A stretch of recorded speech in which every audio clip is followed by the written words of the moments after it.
Assalamualaikum warahmatullahi wabarakatuh. Salam sejahtera untuk kita semua dan selamat pagi.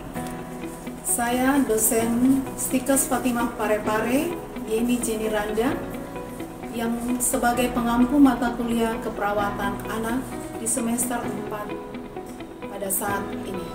Saya akan menyampaikan rencana pembelajaran semester untuk keperawatan anak. Adapun rencana pembelajaran keperawatan anak ini terdiri dari 3 SKS, 2 SKS untuk teori dan 1 SKS dipakai untuk praktek laboratorium. Lalu capaian pembelajaran yang akan dicapai pada lulusan program studi untuk keperawatan anak ini, yang pertama adalah menguasai konsep asuhan keperawatan klien dalam rentang sehat sakit pada berbagai tingkat usia. Lalu yang kedua, mampu memberikan asuhan keperawatan kepada individu, keluarga, dan kelompok, baik sehat maupun sakit dan kegawat daruratan, dengan memperhatikan aspek biopsikososial dan kultural, serta spiritual yang menjamin keselamatan klien sesuai dengan standar asuhan keperawatan. Yang ketiga, mampu mengelola asuhan keperawatan sesuai kewenangan klinis.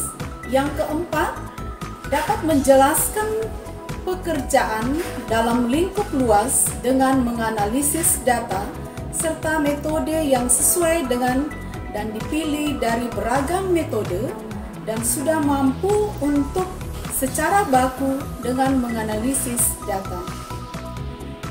Dan capaian yang kelima, ini menunjukkan kinerja dengan mutu dan kuantitas yang dapat diukur. Sedangkan capaian pembelajaran lulusan yang dibebankan pada mata kuliah saat ini, yang pertama itu adalah menguasai teknik, prinsip, dan prosedur pelaksanaan asuhan keperawatan praktek keperawatan anak yang dapat dilakukan secara mandiri maupun berkelompok. Di dalam tugas mandiri ini, mereka mencari dan mempelajari referensi terkait dengan topik pembelajaran dengan menggunakan buku dan juga penelitian-penelitian yang berdasarkan dalam bidang keperawatan. Lalu yang kelompok, mereka ini membuat makalah topik pembelajaran dan mempresentasikan makalah tersebut dan melakukan proses keperawatan sesuai dengan masalah kesehatan dari materi seminar yang mereka akan tampilkan pada saat presentasi di hadapan para teman-teman di dalam kelas. Yang kedua, mampu memberikan aspek kepada individu, keluarga, kelompok baik yang sehat maupun yang sakit dalam kegawat daruratan dengan memperhatikan aspek biopsikososial, kultural, dan spiritual yang menjamin keselamatan klien sesuai standar asuhan keperawatan dan berdasarkan perencanaan keperawatan setelah dilakukan aspek tersebut. Yang ketiga, mampu memilih dan menggunakan peralatan dalam memberikan aspek sesuai dengan standar asuhan keperawatan. Yang keempat, mampu mengumpulkan dan menyusun data, mendokumentasikan dan menyajikan informasi asuhan keperawatan. Adapun deskripsi daripada mata kuliah keperawatan anak adalah mata kuliah ini menguraikan tentang konsep dan teori serta praktek atau mengaplikasikan asuhan keperawatan kepada rentang sehat dan sakit sesuai pertumbuhan dan perkembangan anak dengan memperhatikan prinsip-prinsip yang aman dan efektif melalui pendekatan proses asuhan keperawatan. Selanjutnya kita beralih ke video pembelajaran. Assalamualaikum warahmatullahi wabarakatuh. Selamat pagi. Dan salam sejahtera untuk kita semua. Ya, begitulah kita bisa hadir di tempat ini untuk memulai pembelajaran kita mengenai keperawatan anak Yang beberapa hari lalu Ibu sudah masuk di kelas Anda untuk menyampaikan tentang kontrak kerja, kontrak waktu antara mahasiswa dan dosen di dalam pembelajaran anak dan menyampaikan RPS ya, RPS yang telah kita tahu kemarin minggu yang lalu kita sudah bersama-sama. Nah, sekarang kita sudah masuk di dalam konsep dasar keperawatan anak. Ya, jadi konsep keperawatan anak. Saya mau tanya kepada anak-anakku semua. Anak-anakku ada yang tahu tentang apa yang dimaksud dengan anak? Jadi menurut Anda, anak itu apa? Ada yang bisa? Siapa yang bisa? Anak? Ya, Indra? Terima kasih buat kesempatannya. Dari pendapat saya mengenai tentang anak, yaitu anak adalah usia rentang antara dari usia dari 5 tahun sampai 12 tahun. Oke, terima kasih. Jadi menurut Indra adalah rentang antara 5 tahun sampai usia 12 tahun, itu menurut Indra ya. Tetapi kita nanti belajar, berarti kurang lebihnya anak-anak sudah mengerti mengenai apa itu anak ya.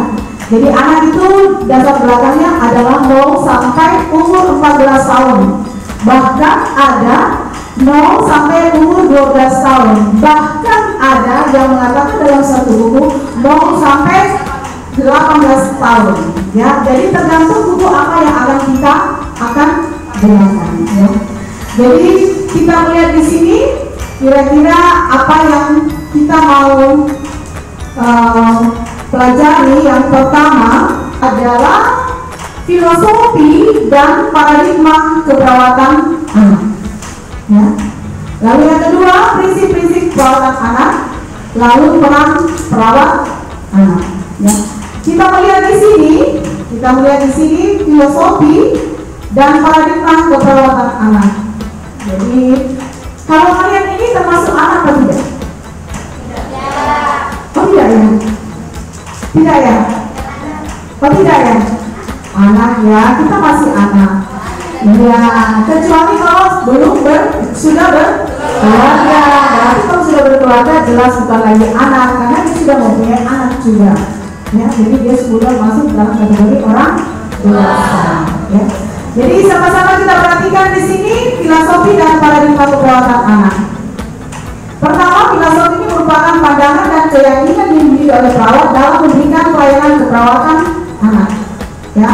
Lalu yang kedua, keperawatan anak adalah konsistensi dengan pengertian pada anak, ya. The diagnosis and treatment of human respect to actual or potential health problem. Ya.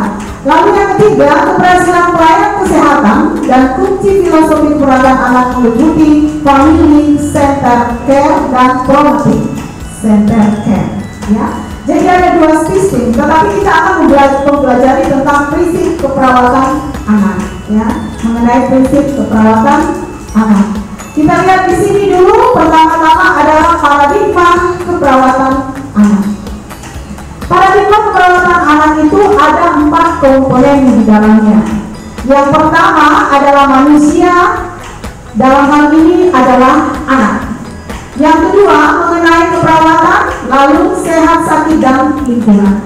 Keempat komponen ini saling berkaitan tentang di dalam asuhan keperawatan, baik sehatnya anak-anak maupun tidaknya, tergantung dalam tiga aspek ini. Apakah kita ingin mencapai sehat atau sakit? Tergantung dari manusianya, tergantung dari lingkungannya, tergantung dari keperawatan yang diberikan, sehingga anak ini bisa sehat atau semakin sakit. Bisa paham sampai di sini?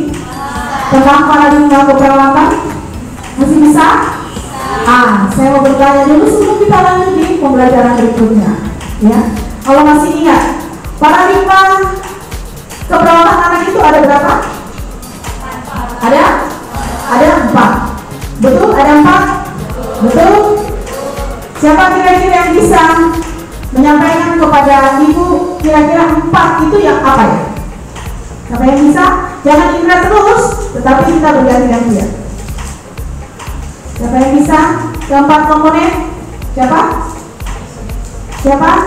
Cindy mungkin bisa? Coba sebutkan sini 4 komponen itu kira-kira apa di dalam paradigma? Yang pertama adalah Ada manusianya? Iya. Iya. Iya. Jadi 4 komponen itu kita beri aplaus dulu sama sini. Ya. Ya, jadi 4 komponen itu harus ada manusianya atau itu anaknya itu sendiri.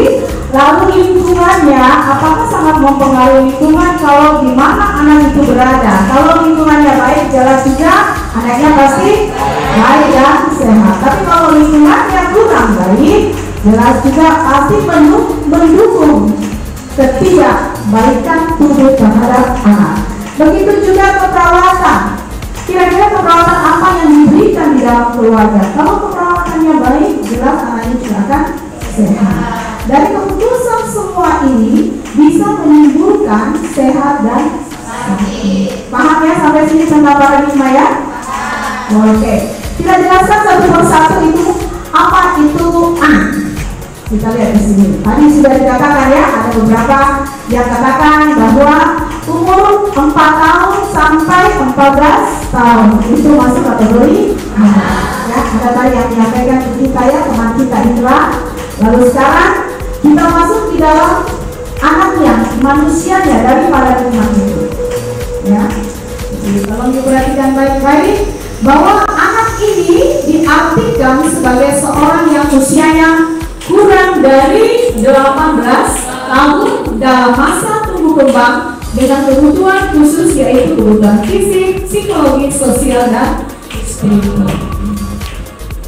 Jadi apa yang dikatakan Indra itu masih kurang. Jadi anak ini adalah bertumbuh dan berkembang. Anak sekarang yang sekarang ada di sini, ini masih bertumbuh atau berkembang ini? Bertumbuh dan berkembang. Karena batas untuk tinggi badan untuk kategori dalam ilmu itu umur 21 tahun. Kalian di sini kan sudah ada mencapai 21 tahun? Belum ya, baru 19 dan 18 tahun, bahkan paling tinggi 20 tahun ya. Nah, kita lihat di sini. Lalu sehat sakit, apa itu sehat sakit? Tentang sehat sakit merupakan batasan yang dapat diberikan bantuan pelayanan kesehatan pada anak adalah suatu kondisi anak berada dalam kasus kesehatan yang meliputi sejahtera, sehat optimal, sehat sakit, sehat kronis, dan meninggal. Ya, lalu perawat harus selalu berupaya meningkatkan derajat kesehatan seoptimal mungkin supaya yang sakit bisa cepat sembuh, yang sehat tetap sehat dan stabil. Ya, itu. Jadi itu kita perawat memang harus betul-betul bertanggung jawab. Sedangkan lingkungan, boleh kita lihat di sini lingkungan adalah paradigma keperawatan anak yang dimaksud adalah lingkungan eksternal maupun internal, berarti luar dan dalam. Jadi dari dalam dirinya sendiri si anak maupun dalam luar itu adalah lingkungan sekitar di mana anak itu berada.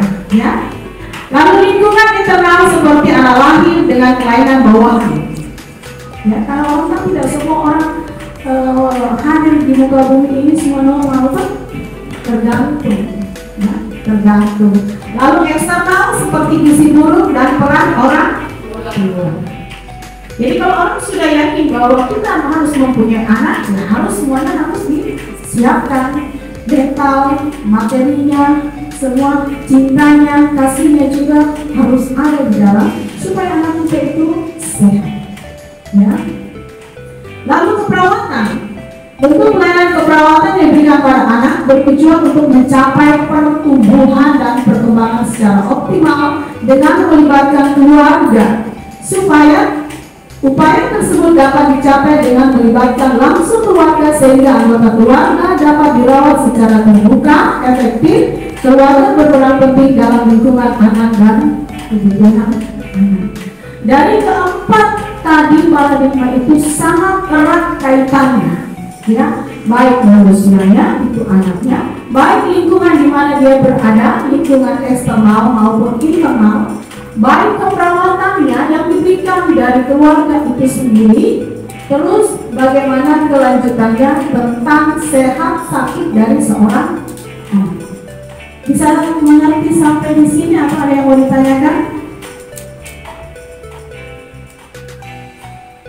Kok serius sekali? Ya, sudah mengerti sampai di sini? Ngerti ya? Oke. Kita lanjut lagi ya. Ada beberapa prinsip keperawatan anak. Ya, jadi menjadi seorang perawat anak memang harus kita tahu apa itu anak. Karena anak itu berbeda dengan orang dewasa, sangat jauh berbeda. Ya, kita harus pahami bahwa anak itu dari sisi kebutuhan mereka pasti sangat berbeda dengan orang dewasa. Dan sebagai orang dewasa harus telaten dan sabar menghadapi seorang anak. Di sini ada yang punya adik kecil? Bagaimana menghadapi adik kecilmu? Pusing, saudara yang katakan bilang pusing hadapi anak-anak kecil. Sebagai seorang perawat, calon seorang perawat berarti apa yang telah diungkapkan oleh anak-anakku sekalian bahwa merawat anak-anak ada yang cemas, ada yang kesal, ada yang jengkel. Kita nanti sebagai seorang perawat seperti itu harus disingkirkan jauh-jauh dalam diri kita. Kita harus sabar, taat, ya, menghadapi anak kecil, ya. Kita harus mempunyai hati sebagai ibu. Nah, kita lihat di sini. Ini anak pertama itu anak bukan dilihat orang dewasa, tetapi sebagai individu yang unik. Sudah tadi dikatakan bahwa anak itu menjengkelkan bagi memang orang yang tidak suka anak. Tetapi kalau orang yang suka anak itu sangat senang sekali, ya. Kita perlu tahu bahwa anak itu bukan miniatur orang dewasa. Maksudnya apa? Bahwa anak itu dia melalui proses pertumbuhan dan perkembangan. Jangan dianggap anak itu adalah orang dewasa yang gampang kita jadikan mereka pencari nafkah. Anak-anak bisa lihat ya. Anak-anak yang dilahirkan setelah itu ada di pinggir jalan untuk mencari nafkah. Di sekitar kita ini kan banyak sekali ya kita lihat seorang anak bayi yang digendong oleh orang tuanya, oleh kakaknya atau oleh bapaknya, lalu dipakai untuk meminta nafkah. Itu kan kasihan kan? Ini bukan dia mencari nafkah, bukan orang dewasa, tapi dia adalah seorang anak kecil yang butuh pertumbuhan dan perkembangan. Nah, saya mau tanya lagi. Adakah kalau kita dapat nanti anak-anak seperti itu, contohlah misalkan kampus kita ini, ya, stiker seperti Pare-Pare. Di belakang ini kan ada lampu merah ya, lampu merah. Yang begitu ada beberapa lampu merah. Di sudut lampu merah itu ada anak-anak,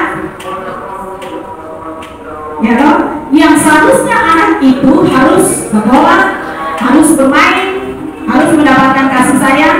Tetapi mereka sama seperti orang dewasa dibentuk menjadi orang dewasa secara paksa untuk mendapatkan bagaimana perasaan anak-anak keluarga ini? Kasihan kan? Kasihan, ya? Dipaksakan oleh keadaan. Nah, seperti itulah yang kita harus hentikan. Tidak boleh seperti itu terjadi di kemudian hari lagi, terutama keturunan Anda. Jadi berpikirlah sebelum melakukan pernikahan. Harus siap semuanya kan? Siap apa? Semuanya harus disiapkan, materi, ya, mentalnya, fisiknya kita harus disiapkan, ya. Semuanya include supaya anak kita tidak seperti anak-anak orang lain. Ya. Lalu kedua, masih di sini. Biasanya anak-anak kita biasanya dipaksa menjadi orang dewasa, sama seperti misalnya anak itu dipoles mukanya menjadi orang dewasa. Kedua, ketiga, biasanya juga anak-anak dipaksa untuk pintar sebelum usianya. Masih 3 tahun sudah dipaksa untuk pintar baca. Pintar ini, pintar ini, pintar ini, pintar ini, dipaksa secara Pada waktu itu umur anak seusia itu tidak boleh dia hanya tahu hanya bermain, ya, hubungan dengan orang. Andaikan kalian mendapatkan anak-anak seperti itu, kita sebagai pengantaran ke bawah minta tolong kalian berhenti. Bisa kan? Bisa? Oke, mantap. Terima kasih. Lalu kita lihat lagi di sini, anak adalah sebagai individu yang unik dan mempunyai kebutuhan sesuai dengan tahapan perkembangannya. Jadi kalau kita punya anak, lalu orang tuanya tidak punya apa-apa, apakah bisa dia mendapatkan kebutuhan sesuai dengan tahapan tubuh kita? Bisa? Tidak akan bisa. Kenapa? Karena pertumbuhan dan perkembangan anak-anak itu adalah pada saat pertumbuhan dia butuh nutrisi yang adekuat, ya, dia butuh nutrisi yang adekuat sehingga dia bisa bertumbuh, ya. Bertumbuh itu adalah proses di mana tubuh berkembang, ya, dia menjadi tinggi dan melebar.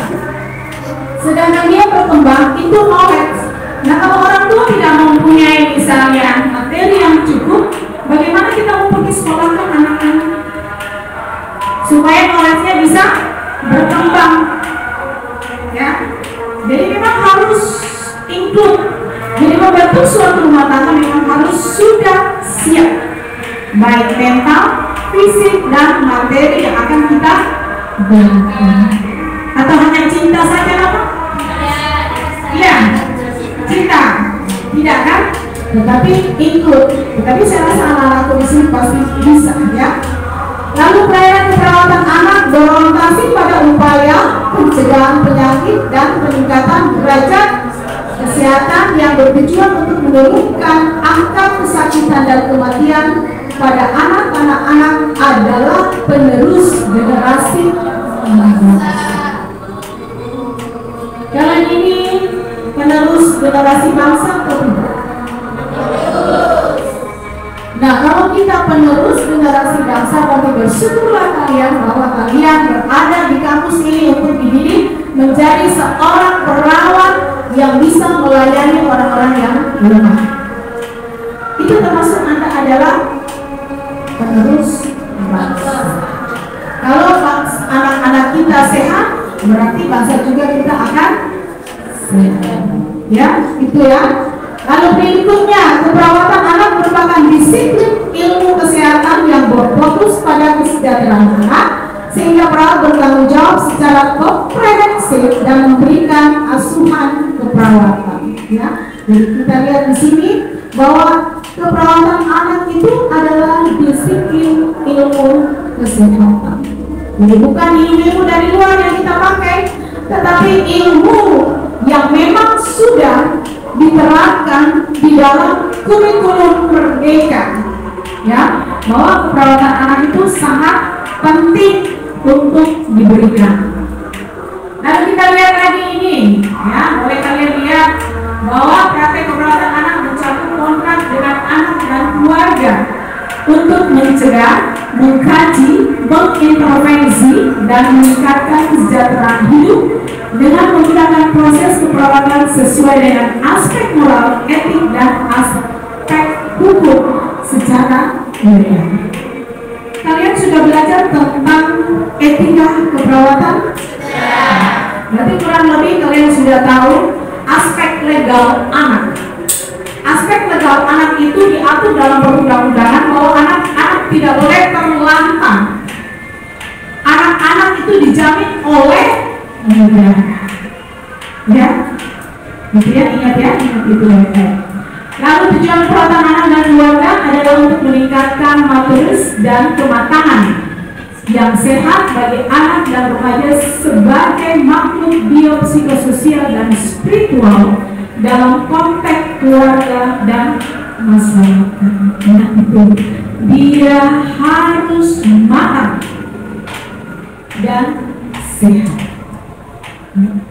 Coba bayangkan kalau anak-anak yang prematur itu perawatannya sangat lama dibandingkan dengan anak yang betul-betul sudah matang baru dilahirkan. Berbeda itu perawatannya. Lalu pada masa yang akan datang kecenderungan keperawatan anak berfokus pada ilmu tumbuh kembang sebab akan mempelajari aspek kehidupan anak. Jadi setiap perawat anak ini adalah prinsip keperawatan anak itu sangat penting, harus dimiliki oleh setiap perawat keperawatan anak. Ya. Sangat berbeda kalau seorang perawat anak dan perawat orang dewasa. Perawat anak itu punya hati yang lembut, emosional yang stabil. Karena yang kita hadapi ini anak-anak sebentar-bentar marah, sebentar-bentar menangis, sebentar-bentar dia mencak-mencak kita, sebentar-bentar dia pukul kita. Tetapi kita sebagai seorang perawat harus sabar, karena kita tahu bahwa prinsip keperawatan anak yang harus kita teguhkan bersama. Ya, bahwa anak itu bukan mengatur orang dewasa. Ya. Bisa dipahami sampai sini? Bisa dipahami sampai di sini? Bisa? Oke, ya, kita lanjut lagi satu ya. Ini lagi ya yang terakhir.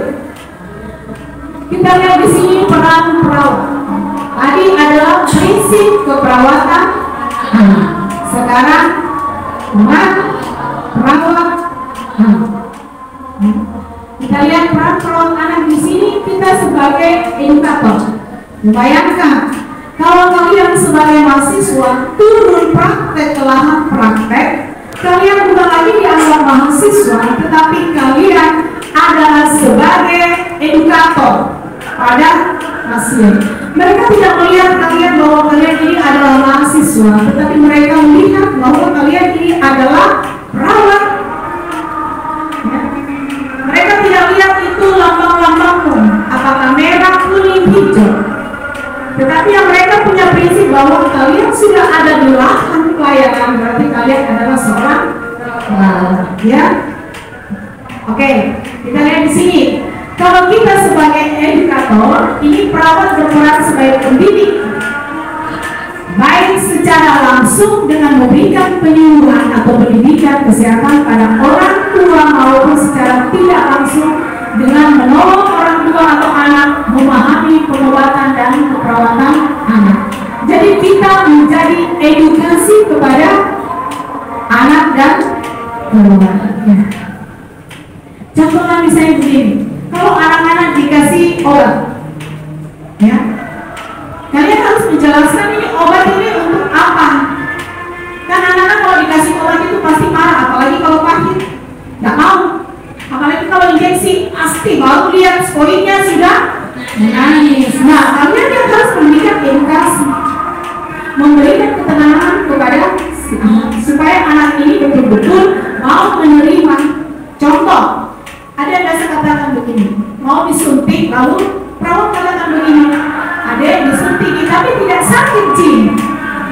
Itu adalah suatu kebohongan, itu tidak bohong sama sekali. Kita cerita yang benar, bahwa ini loh nak, akan disuntik lewat misalnya IV, walaupun dia tidak mengerti, tetapi ada orang tua mengerti. Lewat ini venanya dimasukkan nanti cairan atau obat.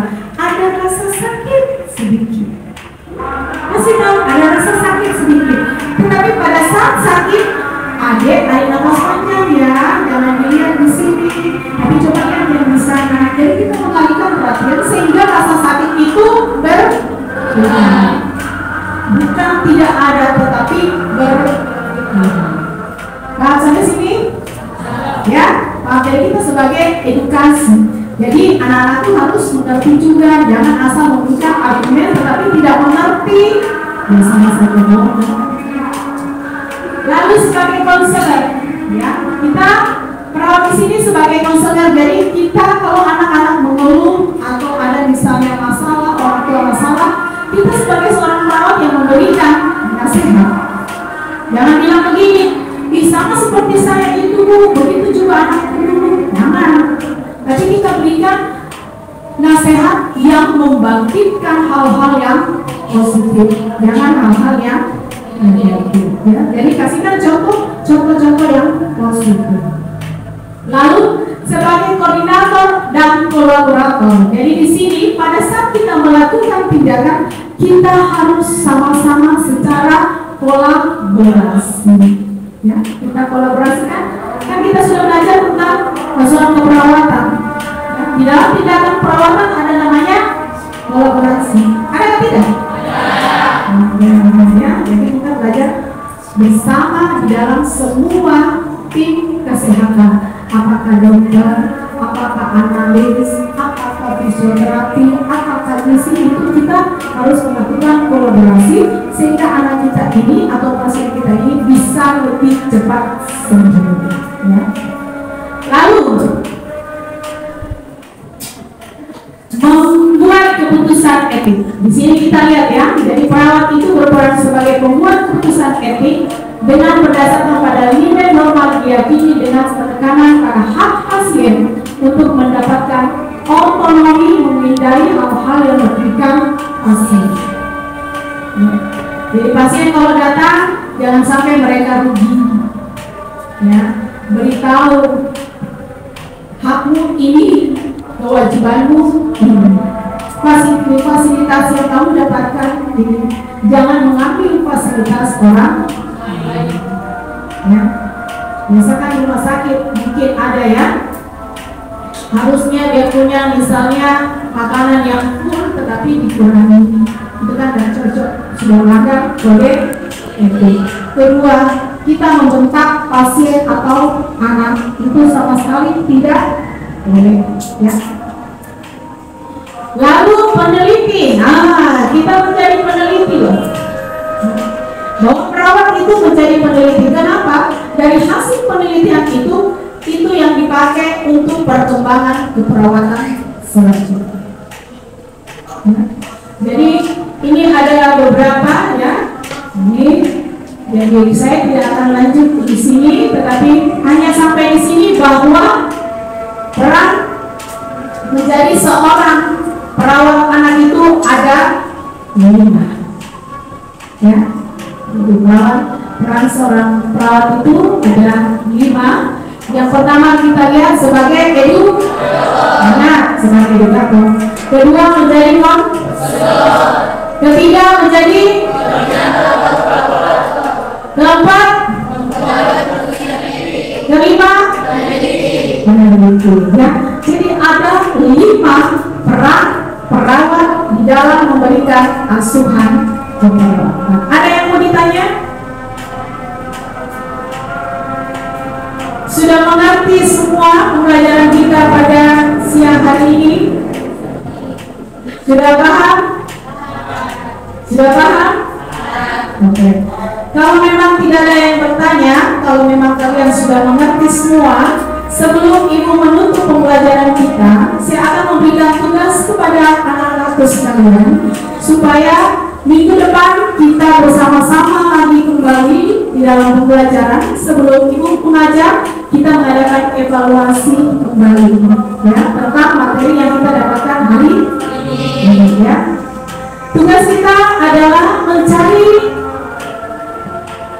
pengalaman atau praktek keperawatan anak yang biasanya dilakukan di rumah sakit yang berkaitan dengan peran sebagai seorang perawat. Bisa? Bisa? Jadi minggu depan kita bisa kumpul materi itu, lalu kita nanti bisa sharekan kepada teman-teman pada saat pembukaan pembelajaran di minggu berikutnya. Ya. Kalau tidak ada lagi, baik. Semoga pembelajaran kita pada siang hari ini memberikan makna dan pemahaman kepada anak-anakku semua. Tidak di awal tetapi dimengerti, supaya kita menjadi seorang perawat yang profesional dalam bidang kita masing-masing. Sekian dan terima kasih. Wassalamualaikum warahmatullahi wabarakatuh.